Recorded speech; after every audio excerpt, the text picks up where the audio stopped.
Vanessa, qual é a sua especialidade médica?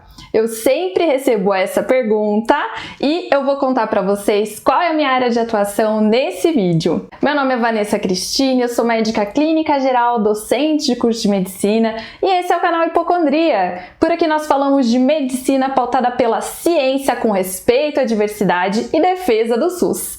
Se você ainda não é inscrito ou inscrita aqui no canal, aproveita para clicar aqui embaixo no botãozinho vermelho para se inscrever, ativa o sininho que é para você receber as notificações de vídeos novos e deixa aquele like que é para o YouTube saber que esse conteúdo é bom e indicá-lo a outras pessoas. Então, pessoal, é comum que dentro da medicina as pessoas já perguntem qual que é a tua especialidade, é pediatra, é geriatra, é cirurgião, é oftalmo, o que é, né?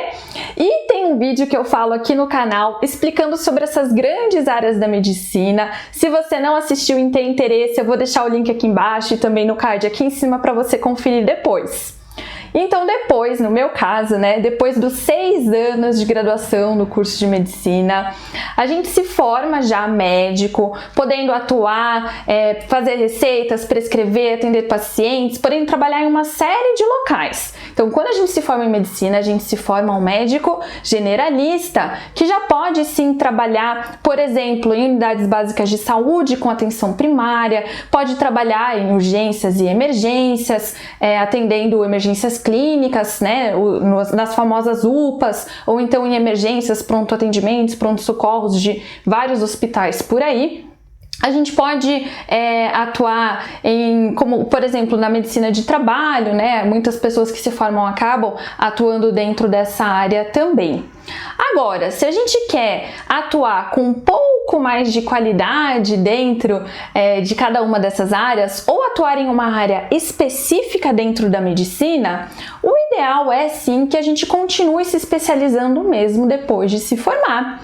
E as formas que a gente tem de se especializar são através da residência médica, que é a mais tradicional forma de especialização, mas também através de cursos de especialização, cursos complementares, de pós-graduações, de mestrado, de doutorado, etc. Até porque, gente, nem todo mundo que se forma em medicina vai necessariamente trabalhar no que a gente chama de assistência, ou seja, atendendo pacientes. Dentro da medicina, a gente também tem outras áreas de atuação, sendo, por exemplo, a área de gestão, a área de saúde pública, a área de pesquisa e a área de docência.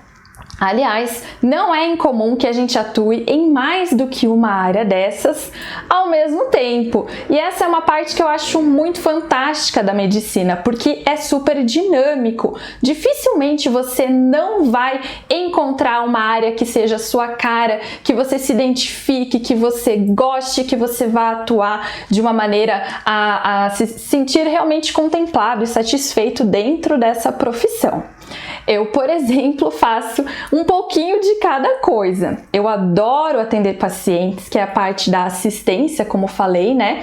E quando eu atendo pacientes, eu tô atendendo na área de clínica médica, que é a especialidade que eu fiz. Então, depois que eu me formei, sendo médica generalista, eu fiz prova para entrar num hospital para ser residente. O que é ser residente de um hospital?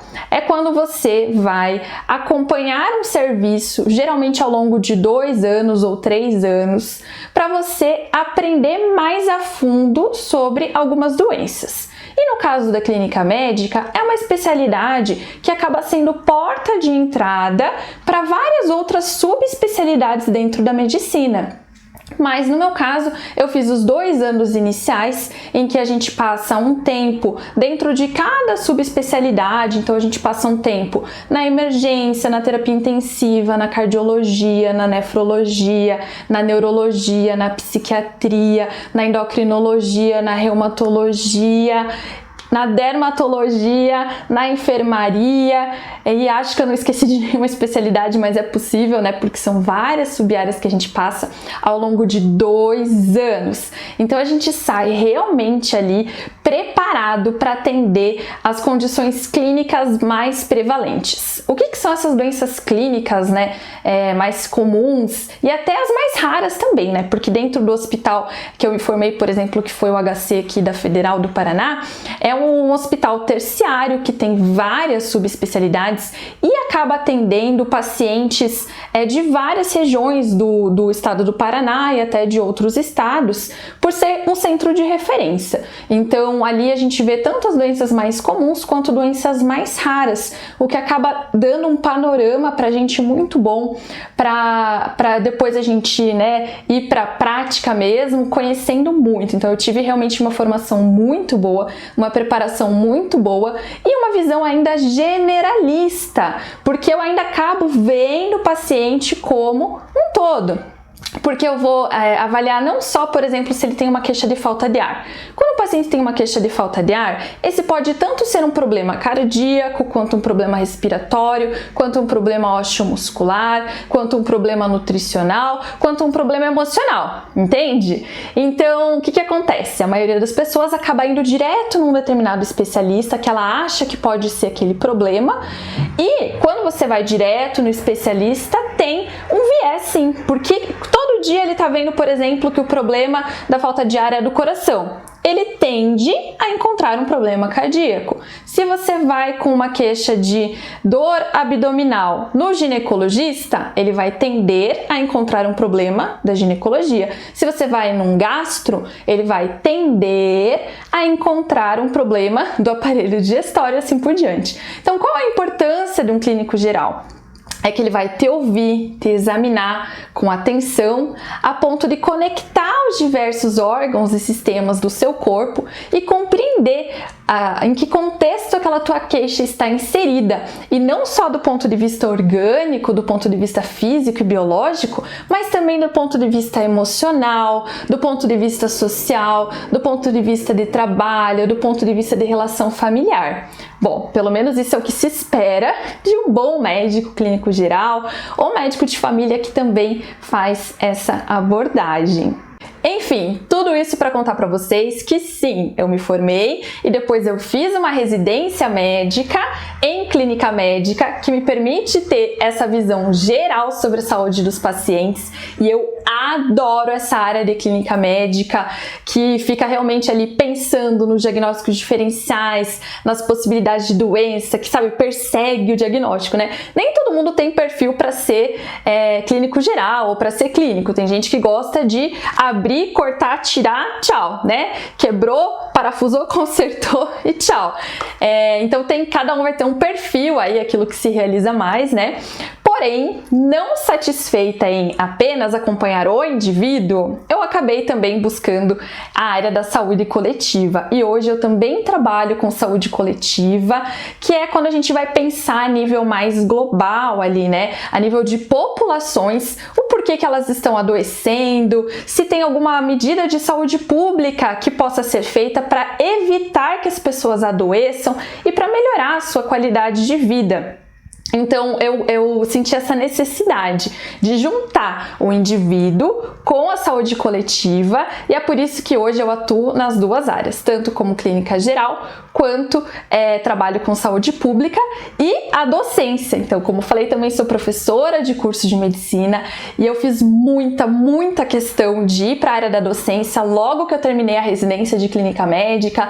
Recentemente também fiz um mestrado para me tornar mais apta, né, a atuar como docente, como professora de medicina, e tenho feito isso nos últimos anos com muito gosto, porque eu quero realmente que os meus estudantes tenham essa visão crítica, essa visão de olhar o paciente como um todo, essa visão de perceber que esse paciente está inserido em um contexto maior, um contexto familiar, um contexto de trabalho, um contexto de mundo mesmo, né, econômico, que vai determinar as possibilidades de vida, de existência, de tratar ou não tratar determinada doença, ou de realmente promover saúde, né, a nível global. Então, digamos assim, né? Eu sou um bom exemplo de que dentro da medicina você não precisa estar restrito a uma área, uma especialidade específica. Claro que se quiser você pode, né? Mas como falei, esse é uma das grandes possibilidades que a medicina te dá, que é de atuar em áreas diferentes, de ter um trabalho bastante dinâmico e assim você pode ir direcionando aí a tua carreira ao longo da vida, conforme você encontra possibilidades de trabalho ou áreas de afinidade, ou até de repente quer trocar, né? Trocar de área, trocar de especialidade, enfim. Se você quer aprender um pouquinho mais sobre pós-graduações na medicina, sobre formas de se especializar dentro da área médica e da carreira médica, eu sugiro que você assista o meu vídeo aqui do canal em que eu falo sobre as diversas possibilidades de especialização e de atuação dentro da área da medicina. Espero que você tenha curtido, gostado desse vídeo, que você tenha entendido um pouquinho qual é a minha formação. Recomendo que você consulte seu clínico geral de confiança para fazer uma avaliação, principalmente quando você tem queixas gerais, inespecíficas e que precisam de um olhar mais ampliado sobre a sua queixa, sobre o seu problema, né?